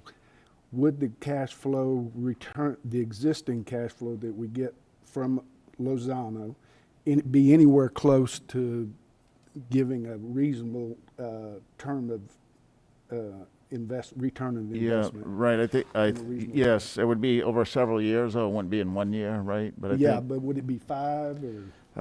we'd have to do the math for you. I spoke with Ed about that. Okay. And I think we had it estimated 3 to 5 years. But is that using the projections also? Yes, sir. That's using the projections Yeah, as well. but Yes, sir. I guess my question baseline? was based on historical cash flow. Okay, we can do that. Yeah, we don't have that here in front of us Yeah. today, but we can do that. To say that of the total 2.8, or we could do it for the 2.3 and then the 2.8, how many years would it take to recoup the city's investment? Yeah. That money all goes into the general fund, and we use it for general fund services like Okay. police, fire, street, so, So my second question is, the Yeah. city council has approved 2.3 million. yes. Is there any restriction that they couldn't approve the 500,000 for under the certificates of obligation? We're in the final stretches of budget development, and at this point, we'd have to cancel or eliminate another project to come up Yeah. with 500,000. And here's my, I I play this balance in my mind. The COs don't have as many restrictions as the Type B funds do because Type B was for jobs, street repairs, and affordable housing. Right. I think for me, the connection to jobs, which is what this is coming under, is a little soft. Well, I think let's have Amy, because the Type B funds have broader guidelines than just job creation. In fact, Monday we're going to talk to you about Texas A&M's drone program. And on the face of it, it's not creating significant amount of jobs, at least that we can tell right now. So there's another category that we're recommending we use, which is it creates an atmosphere where it can create jobs in the future. But it doesn't have to demonstrate on the pro forma of it that it's Yeah. going to create X number of jobs, because the Texas A&M example, we wouldn't be recommending it under that Well, scenario. But Cold Park and a lot of Right. them, And- we so Type B is a little broader, but go ahead, Amy. Legally, there's a large difference between what the Type A was allowed to do under our previous ballot language and what the Type B is authorized to do. The Type A actually did have a contract with the voters and did require job creation, job training, or business incubation for any project approved by the Type A. Type B does not have that same caveat. The Type B was approved to the full as for economic development to the full extent as allowed by this Texas law. There is a provision in the Texas law that does allow use of Type B funds for parks and community facilities that encourage tourism and other activities that do, on their own, encourage business development within the city. Amenities like this would encourage employers to come into the city because your employees are happier here if they have access to amenities. And so that's how this sort of project is authorized under the Type B legally. So I would just follow up by saying probably the voters that voted for this don't know all those details. And they thought maybe they were doing jobs, street repairs, and affordable housing. And so I just bring that up because I've received some feedback from people who tried to sell this to the community, and they did it on the basis of jobs, street repairs, and affordable housing, and they're feeling like that maybe some of the voters would say, that's not what we voted for. So just want to pass that on. I will also point out that the guidelines that this board and city council have approved do authorize projects under Chapter 505, which would include this sort of project. And that was done through a workshop between the Type B and the city council. So these are actually authorized under your guidelines and state law. I just want to make sure that we're clear that we're not recommending anything illegal. Yeah, I attended that workshop, and really it was an overview of the law and everything that we could use Type B funds for, but there was little in the way of prioritization of those 3 or 4 pages of stuff that we can use Type B funds for. And what Alan was saying is, there could be a perception here that, when the voters voted for the B Corporation, it did state economic development, again, in the full extent of affordable housing and streets. And that first paragraph is just very, very loose, but I think there's I think we are starting to set a precedent of using it for other things besides job creation and economic development. I think there's a tie here, a loose tie. I think there's a little bit more homework to be done as far as what other economic development this project can generate. I'd like to see it. I'd like to see the number of people, the number of hotels, the amount of economic development, just besides the additional revenue that the golf course will bring in. There has to be something else. We ask for, in the business incentive packages, we ask for this all the time. We say we want the number of jobs, yada, yada. I think for a project like this, we have to do something more. If to pass this board, I think it would have to have something else besides just, hey, this is good. We're trying to elevate things. We'll get more people coming in. We just don't have proof of that, or there's really nothing substantial saying that yet. So anyway, Lee, I know Lee has a question too. Go ahead. Thank you. As far as the Executive 9, Neiman, some of this print is small. The irrigation, 800,000. So the only way the executive course could ever work is if there's water to the fairways and to the green. Yes, sir. That course is designed for juniors and beginners. So it's been a stepchild for decades. It's been relying on Mother Nature. So is that $800,000, is that for installing sprinklers throughout the fairways and the greens on the Executive 9? Yes, sir. That's for the irrigation system for the Executive 9. Now, and what form or what the infrastructure is going to look like, well, that's what we're going. That's going to be determined from the engineering design. So Well, I can't I'm tell you hoping that's what it's for, because without it, it's a waste of money. Yeah, the answer is yes, Commissioner. Okay. So, just as you said, that's a perfect description. It's relying on the rain. If it doesn't rain, the place dries up, and so they know that. And so that's why this project includes irrigation. That's one of the most expensive. It's the most expensive thing on their budget from And the city. it's a make or break. Without that, Exactly. it's would be Yeah. ridiculous to put another penny behind anything Yeah. else. Foresight Golf has done a fantastic job getting the big courses ready. We're down to 2 courses right now. So it is important that there is a course that's decent for our juniors. I'm part of the Pan Am Golf Association. We have a junior program every June. Free golf for the kids. That's the future of golf. And we make them play on the Executive 9. We have adults playing the 18 that don't belong there. But if the alternative is the Executive 9, well, I'm not going to play that goat farm. I'm just not going to do it. You'll lose a ball in the fairway through a hole. But that's critical. A few years ago, I've taken a step back from golf, but a few years ago, I played in Twilight at Lozano, and a handful of teams, maybe 9. Now on a Wednesday, if you go to Lozano at Twilight Golf, they got 36 teams. They have built that thing up to where people are coming out, and you can only do it with daylight hours, obviously.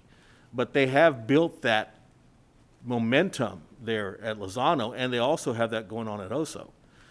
I think the lighting is a great idea, and I think it will increase the rounds if the course is in good shape. I'm not going to play that course. I was forced to because that's where my kids started. And I'm not sure if Foresight's here or not, but that executive course, cut all the grass that you can see.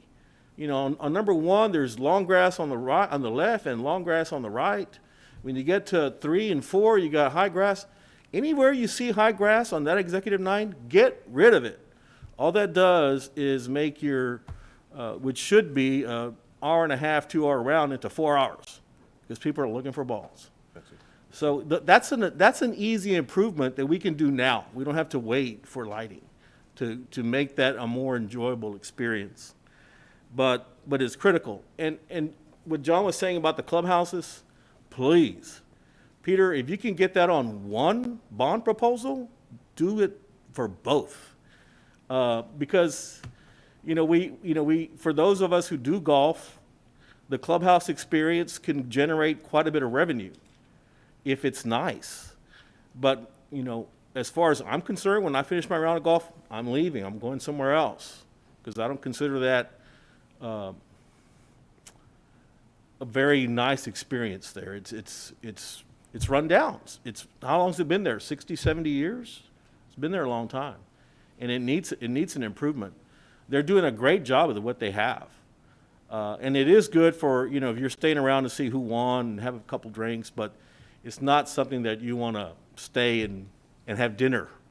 I mean, you could really expand that operation and increase your bottom line.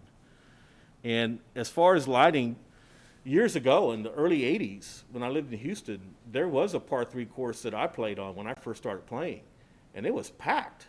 But that course was fantastic. It was attractive. It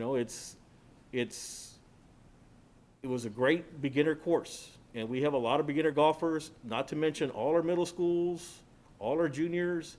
It's a place where you can take your kid and teach them the game. And it's got to be at that exec course. But with the irrigation system, I'm so glad to see that that's on the budget, because it can elevate the Executive 9 to a decent course where you'll take your grandkid or your kids to go play it. And if it's lit up at night, people will go play it. Yes, sir. I guarantee it. They'll go play it. But it's got to look like the 18. It can't look like it looks now. Yes, sir. Thank you. Thanks, Lee. Leah? Yeah, thanks. I think I'll do a lot of good work on this. I really do, and I'm getting closer. But I have a few little questions. My understanding is, and it's understandable, that you have a profit-sharing arrangement with the management company. So when you're giving us the revenue on this, you're not giving us their expenditure levels, or if so, I missed it. So that's, when we do an ROI, we got to get down to what additional profit is going to be generated to really have a fair analysis. So you might get an estimate on the additional expenditures that they would encounter. Okay. And Yes, ma'am. did I miss it? It's not on here, is it? What they, I mean, they're going to have staffing for that's nighttime correct. play Yes, and ma'am. all that kind of stuff. Well, and then also what that profit, if they make a profit, y'all get what percentage of that? 50%. 50? 50%. Half. Yeah, and can I add, Ms. Olivari, that the profit margin for the nighttime play is much greater than the daytime think play? so. Well, the reason being is they don't have to add new staff, right? That's existing staff that work a different shift, or, so all the cost elements are in place. They're not adding a brand-new Yeah, but cost more element. hours is more hours. It is, but you don't have to add new, right. And more electricity and, yeah, I mean, True, but obviously the, got but some the biggest expense is personnel, and so you don't have to add another whole shift. You just move your people. So they told us, and it sounds Okay. reasonable, being in this business for a number of years, that the nighttime profit is better than the daytime, not because of the number of play, but because there's a lot of incurred expenses that already exist. Okay, that's Now great. you're just riding those expenses Maybe to they make could more just give profit. us some more. Right, Yeah. yep. The only one other thing that is a little bit of a concern to me is I looked on Google Maps, and there's quite a few neighborhoods around here.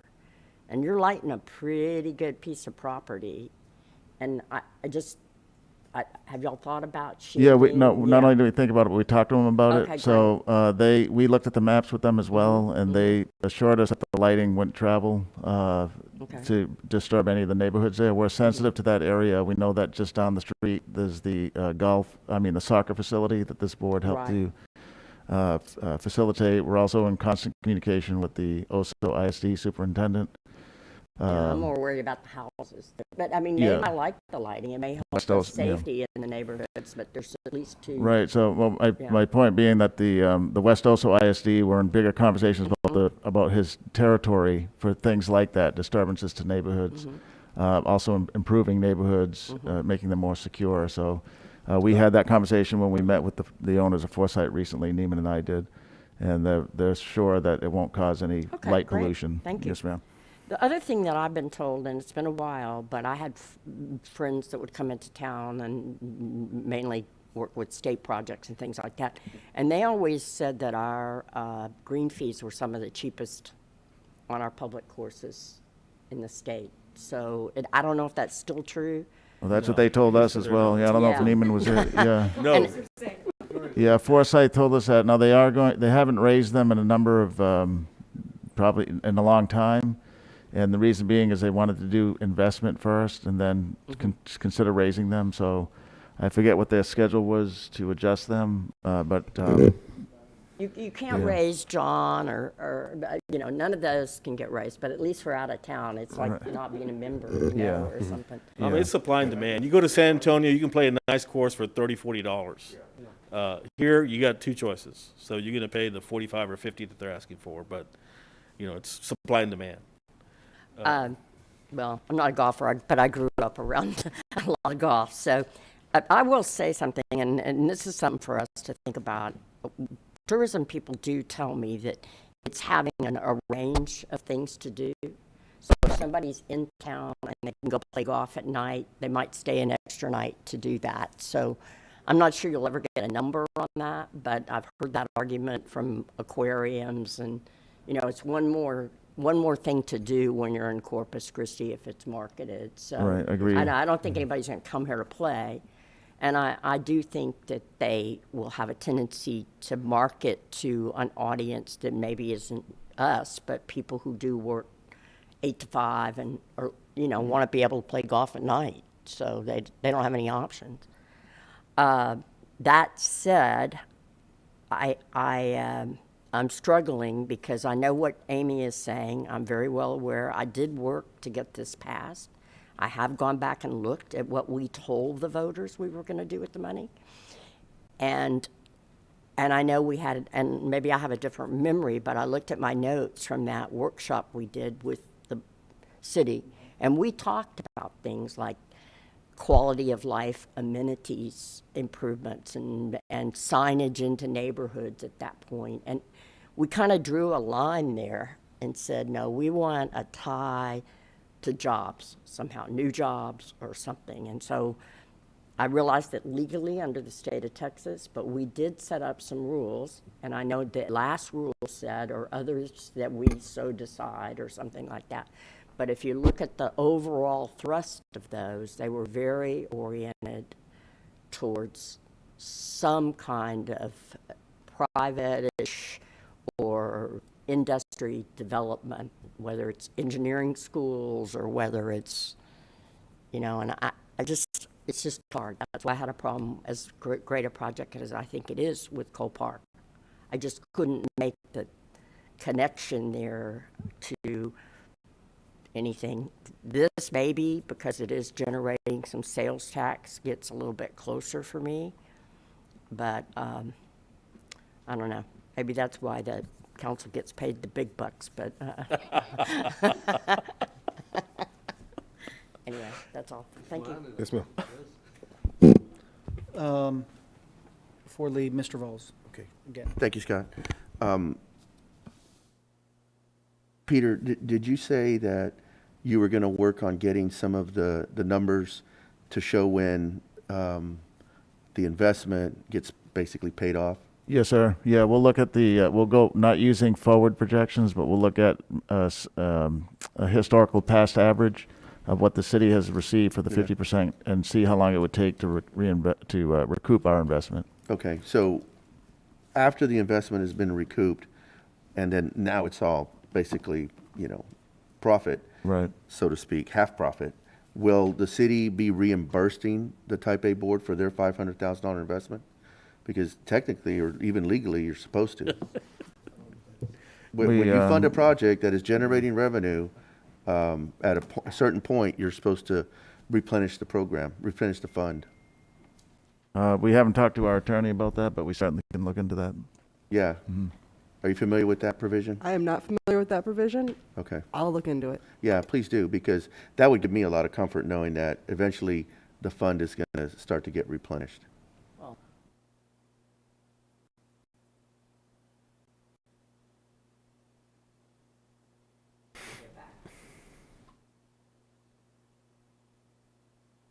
Well, it would be the revenue that's generated Right. I mean, that would otherwise all we're replenish the getting- 500,000. Yeah, otherwise all we're getting back. Well, we're going to get that 1%, anyway. yeah. We're going to get that anyway. So, I mean, that would, and I'm, like Leah said, I'm getting closer to it. I think that, like Lee and Robert have both said, that course, well, OSO too, needs a lot of work. And I appreciate y'all looking into them, because, every time I drive by them or go out there to play, I always look at the clubhouses and think, man, if I ever have an opportunity to be a part of something that can redo these clubhouses, that's the first thing I'm going to, Yes, sir. chime in on. But if you would look into that, because if it is going to basically replenish the fund, then that gives me a lot more comfort here. But I'm in alignment with Leah. We definitely can look into that, sir. Okay, thank you. Thank you, Scott. Lee, you're good? Ellen? So this is kind of a sidebar, but if I remember from my playing days, the executive course is down really away from all the residential. It's down by State School in Del Mar, right? You look, it doesn't go past the. Right. So I was just only saying that that's the best place to put lights if you're going to do it. Okay. We only made it to slide 2. You have, Okay. Well, again, we're still on slide 2. So included in our request for fiscal year 22 is the gateway signage for the city of Corpus Christi. We had a pretty detailed discussion about that before. Staff's recommendation or thought process is that the city has simply gotten too big to not maintain that same type of gateway signage that's included in the top 7 other cities in the state of Texas. And we're looking for assistance from the Type B board to go ahead and get that signage installed. So when we do have tourists and visitors coming to the city, they know exactly when they arrived into our community, and they'll know when they're leaving outside of our community. okay. Ms. Summers, did you have a question before we move on? Yes. When we first started discussing, the signage as well as some of the other future pieces that are in this, we asked, what for a rendering of what you were proposing for these expenses, and have we gotten that rendering yet? Because right now it's just $116,000 being asked for something that we have no idea what it's going to look like, or what it's going to. If we don't know what it is, but how do we know what it's going to cost to build? Yes, ma'am. And we haven't forgotten about that request from the Type B. I was remiss in the fact that I didn't state beforehand that we're still working on getting the rendering and getting the cost estimates in. That will be brought before the Type B board before that decision is made on the request from the staff. So you don't have anything behind the 116 request? Not at the moment, no, ma'am. We're working on it. Thank you. Yes, ma'am.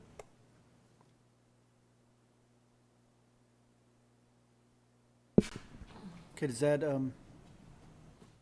this is just a workshop, so it's kind of open discussion right now. There's no action. Or what else do we have? Yes, sir. Then that takes us to fiscal year 23. That request will include assistance in the amount of $1.285 million for the branding of the Packard Channel. As stated, this is a facility that is unique to Corpus Christi. Unfortunately, when you walk into that facility, you can't even tell that it's city-owned. We want to go ahead and move forward with adding the signage, adding the landscaping, and adding the improvements in the facility to make it make that facility unique to Corpus Christi. Give our visitors to that facility the amenities that they deserve when they're coming to Corpus Christi for fishing and visiting the Packard Channel. I do have. Go ahead, Lee. Going back to the signage, so that Textop project is starting, and I'm told it'll be a long-term project, and it's at least 5 feet, and will definitely change the view. I just don't see the purpose of going forward with a sign when they're getting ready to do construction on that bridge. I think with the construction that's getting ready to happen, people will be worried about getting through that bridge, much less looking at the sign if it's down in Labonte Park. Yeah, I don't know if we have the exact location of where the sign would go yet, nor do we have permission, I don't think, from any, we don't even know who owns that right of way yet. I mean, the state probably owns some, but. Right. So the placement has not been determined yet. There was 2 requests. One was for the city coming into Corpus Christi signage. The other one was for Labonte signage. So it's not to confuse the 2. We've dropped the request for the Labonte Park Understood. signage. The Labonte signage would have been, hey, this is the Labonte Park. This one is monument signage saying you're entering the city of Corpus Christi. So where exactly? You do raise a good point, but 5 years is a long time to wait to put up a sign. I don't know the total construction. No, yeah, they It's told 5 us. feet. No, I don't know. Oh, yeah. Well, they told us it would be 5 years for that bridge construction. Yeah, I know. Well, the reason is they have to maintain 3 lanes of traffic because Right. it's the only evacuation route. So the contractor has up to 5 years, and it could take that long because of the phasing they have to do. They have to maintain 3 lanes in each direction because that's a major evacuation route. Right. Otherwise, they could probably get it done in half the time, they said. I just don't think they're going to see it. As long Well, as it they have depends on where we construction. place it, but Yeah, that's a good I point, agree. so we'll keep that in mind, because you're right, that if, we won't want to put a sign that's covered up by construction material. and Yeah, stuff. I Yeah. mean, there is that bluff. I don't know, do y'all own that bluff up there above the park? Further south? Further south? We do. Past the park? Yeah, in fact, we're gonna- That's a very visible kind of location. Yeah, we're transitioning that into the Levante Park, actually. It's a former water treatment plant the city owns. Right. Yeah. Yeah. Yeah. And it doesn't have to be the minute you hit the city limits that, hey, you're in the city, because there's really no place, I don't think there's too many exits. Yeah, you You either know. go south or you go. Yeah, right. But I don't know. I guess I keep feeling like that it's another good project, but maybe I just feel like in some of these projects there's other sources of fundings, whether it's hotel motel. I mean, they're the ones that should really care about signage like this, and also with Packery Channel. I mean, we've got a TIF out there. I mean, a tax increment financing district out there. So I'm very concerned about trying to put landscaping on the barrier islands. They just does not live unless you put down cedar grapes. Yes, ma'am. And we're definitely aware of the different funding streams that we do have in place in the city. But the reality is that funding is programmed at other projects as well.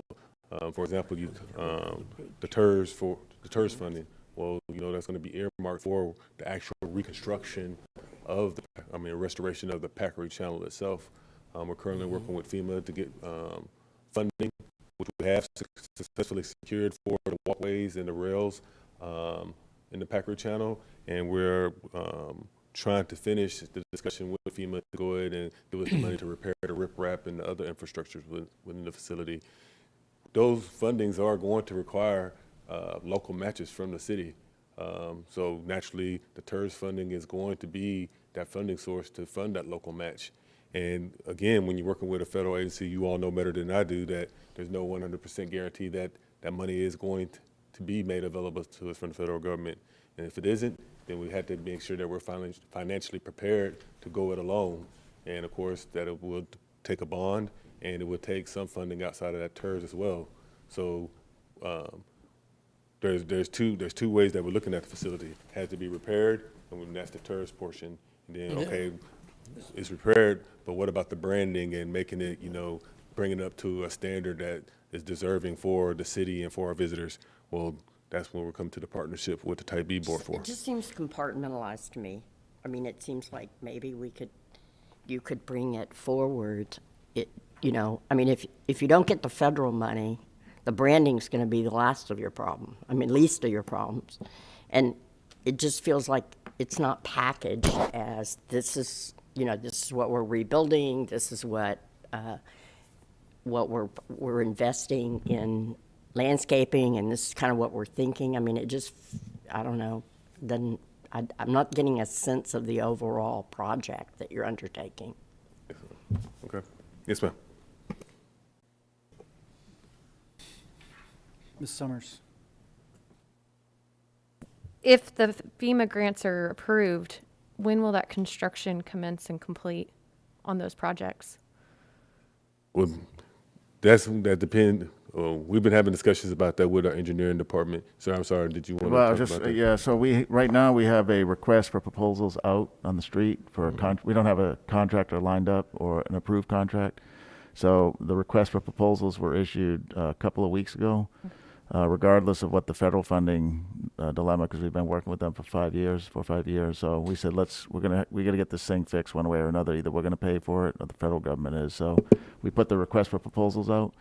That would take probably another 60 days before we could select and bring the council a vendor, contractor. So if FEMA said, hey, you guys are getting the money, and 60 days from now, about 2 months from now, we could begin construction.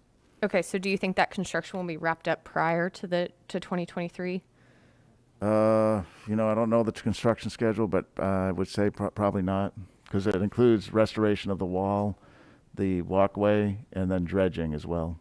I guess where I'm trying to get to is, are we kind of putting the cart before the horse here? No. So with this landscaping Oh, before no. the construction's complete?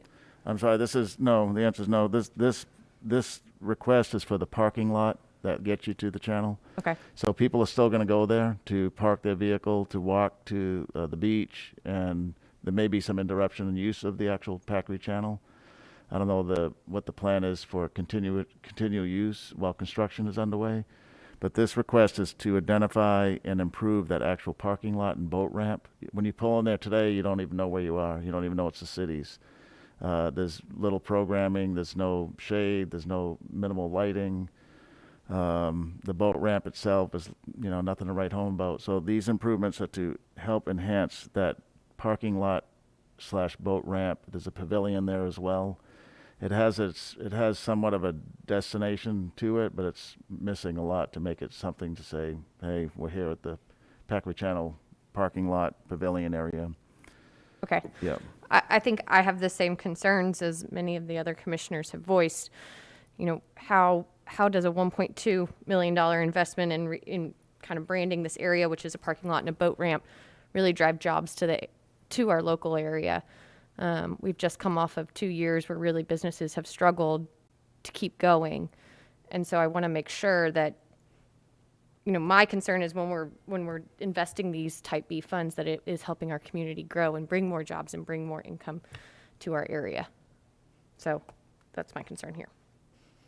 Yes, ma'am. And I think Amy summed it up well when she had stated that, hey, well, employers listen to their employees and they go where, the employees are. I mean, where the talent is. And the talent is going to follow the amenities that a community offers individuals, whether they be recreational or if they be other amenities that are afforded across the community. And what we're trying to do here is, build up that inventory of amenities or that portfolio of things that we have to offer, to attract, that talent. And in turn, there's going to be, that investment in the business community because this Corpus Christi is, will be a destination and a city of choice. So is it a direct lead to job development? No, but when you do combine this this project with the other actions and activities that we're taking across the administration, Corpus Christi is going to be, that economic driver that is going to have those jobs that are generated because of a holistic approach that the city has taken to attracting talent and doing job development. Okay. I have one last question.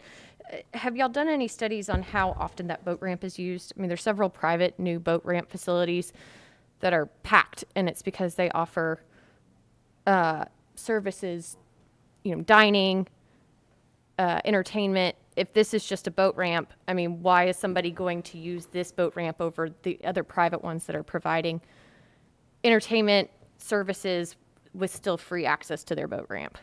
We don't have those numbers immediately available. That's something that I could talk with our Parks Department and see what numbers that they do have.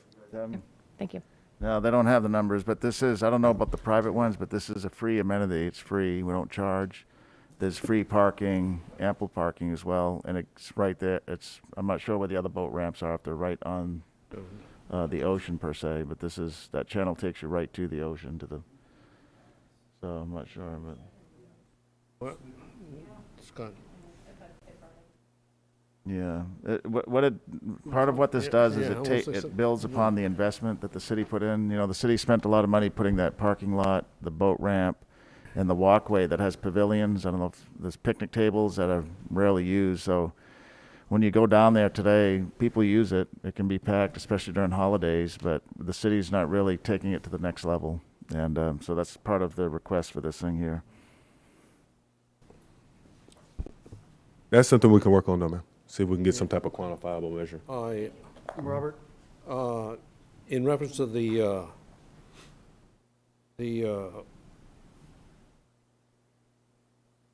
launching there of boats and all that, I'm in favor of it.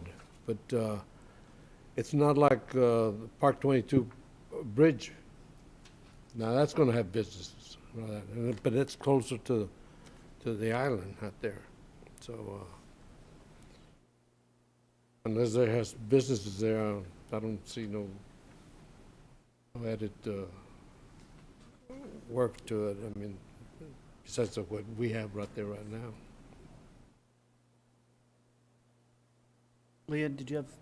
Yeah, I just had one thing that I know, Mr. Young, I really appreciate you working hard and bringing things up.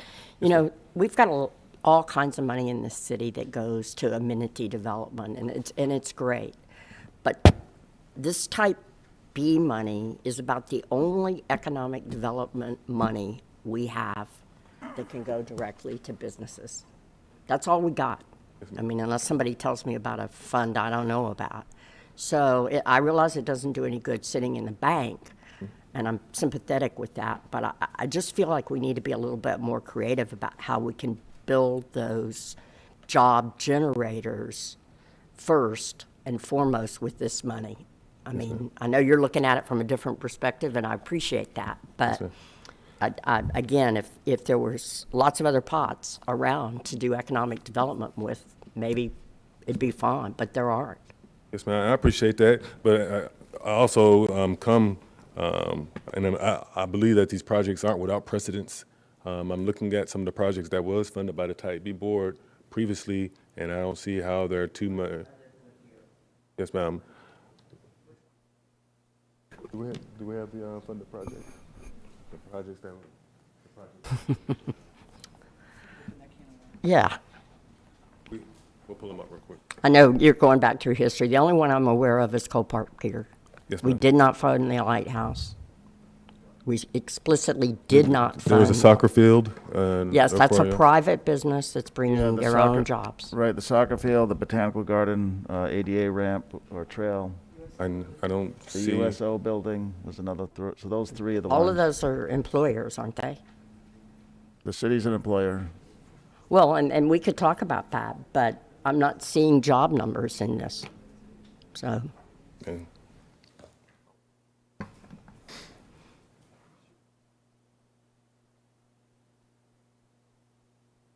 Okay, Well, let's, we can get that, but while I- we I wait on believe- that, I know there's a couple more slides. Why don't we just walk through those slides real quick? We all have the brief. Walk through those slides real quick. We'll take any final remarks after you go through those slides. We won't. Yes, Mr. Chair. So the final project request is the investment in the 6 Ocean Drive parks as an extension to the economic investment that's already been made by the city and the Type A board in the marina along the Ocean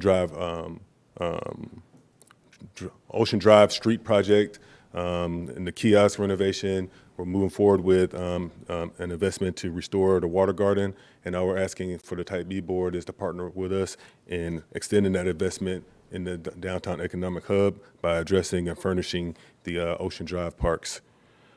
That comes in at a total of $581,700. So that would bring the fiscal year 23 request to a total of $1,866,700. So with that understanding, the staff will be coming before the Type B board to approve $2,482,700, of which $616,000 would be appropriated in fiscal year 22, and $1,866,700 would be appropriated in fiscal year 23.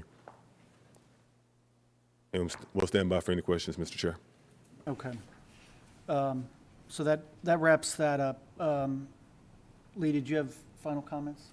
No, just a question that I went back to at last meeting, as far as, taking it to the voters to sell the land where Swatner Park's at, and utilize those funds for all the other parks we have in the city and some of these other projects you're talking about. Yes, sir. So that's a pretty big footprint right in the middle of our city, beautiful, right on Ocean Drive. And, I'm not sure if that's possible, but, I mean, that land is very valuable. And if the voters so decided to sell it and use those proceeds specifically for parks, there's our money. So I see utilizing parks to fund parks. So I'm not sure if that's possible or not. Maybe my District 3 councilman can find out, push that forward, but that's one possibility. Yes, sir. So I think we're getting to a close here. We've been here for a couple hours. You've heard, Dr. Young, there's this there's a tremendous need here. We appreciate it. I know that you've went back, sharpened pencils. I think you hear from the board that we're kind of looking for that tie to economic development a little bit more. I think the Lozano project's probably the closest out of all of these that you just presented, that has some revenue generated. I think if you tie that a little bit more to jobs, it might be a better sell. I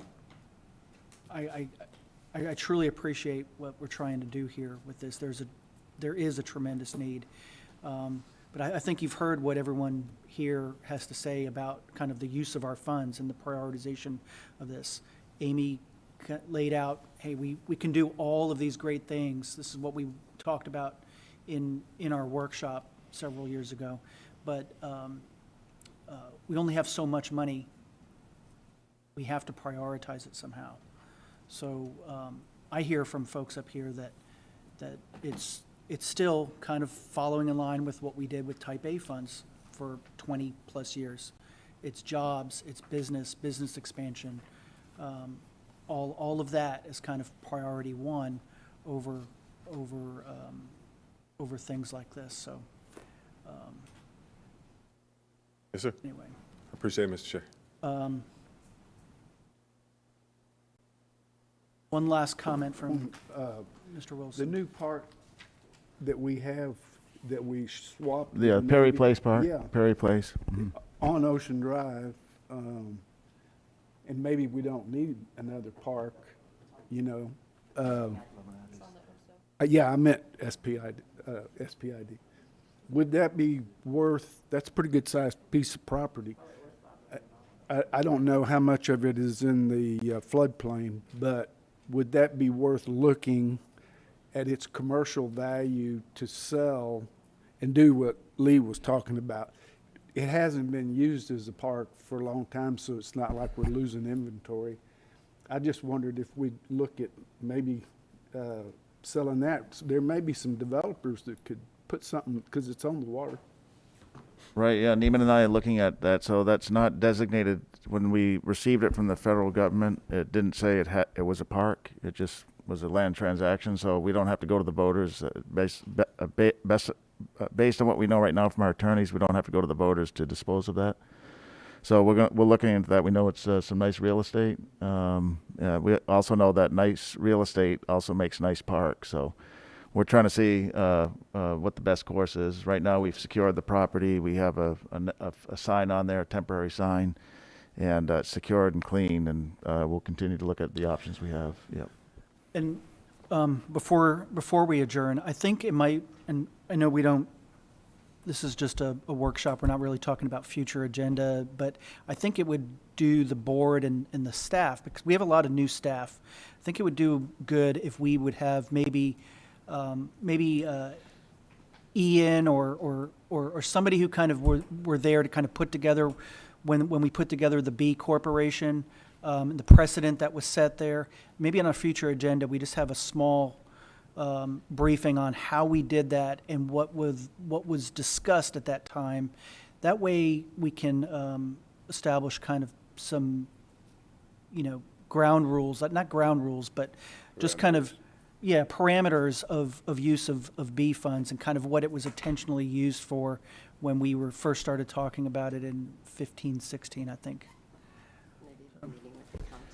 Okay, and Chairman, if Yeah. I can, Constance brought to my attention, so for the housing part of this work session, I know we talked about that could be a future meeting agenda in September. Mm-hmm. But on Monday, any adjustments made Monday at that board meeting, at your all's board meeting, will adjust the budget as well, because it'll be reflective of the budget council adopts on September 7th. So I don't know go ahead, Constance, I'll let you finish the.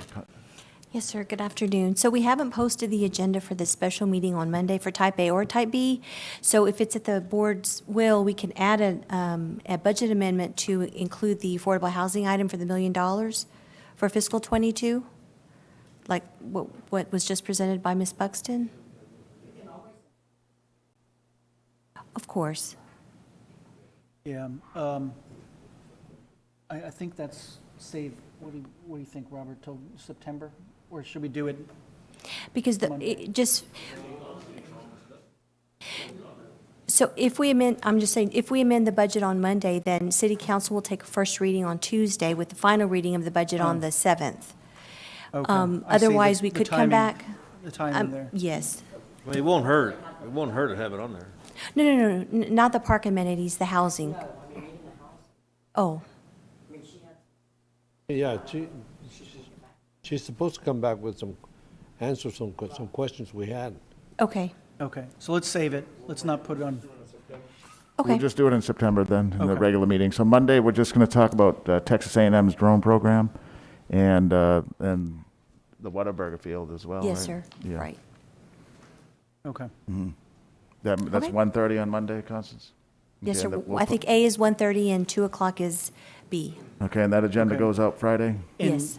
for the benefit of the rest of the board, explain why we're having an A and a B, and the Sure. items on the agenda, since it hasn't been. So as you know, the economic development for type A, the sales tax, we've stopped collecting sales tax. So we have some fund balance left that we were going to utilize for small business for the type A. But it's come to our attention that Whataburger Field is in desperate need for some upgrades to be in compliance with the MLB new guidelines. And so that 1/8 cent was specifically levied to build Whataburger Field. And so city staff is going to be recommending that the small business funds, I think it's around 700,000, be utilized to help the Whataburger Field get up to compliance with the MLB. And then we're going to recommend to shift that 700,000 for small business to type B. We had said we were going to do it in '23, but we're just going to be escalating it in '22. And that's one of the items that we were going to have on the agenda. So we would cancel the six or seven small business agreements in type A and then recommend them for type B. So there will be no, nothing will be, for the funding, it will still continue in type B. It'll just be B instead of A for the small business. Okay. And I don't want to get too far in the details. It's not on our agenda Right. today to talk about. So, We can do that Monday. And then the other item, of course, would be the drone project. We're going to be recommending for type B and amending the budget as well for that one, okay. for '22. And that was it.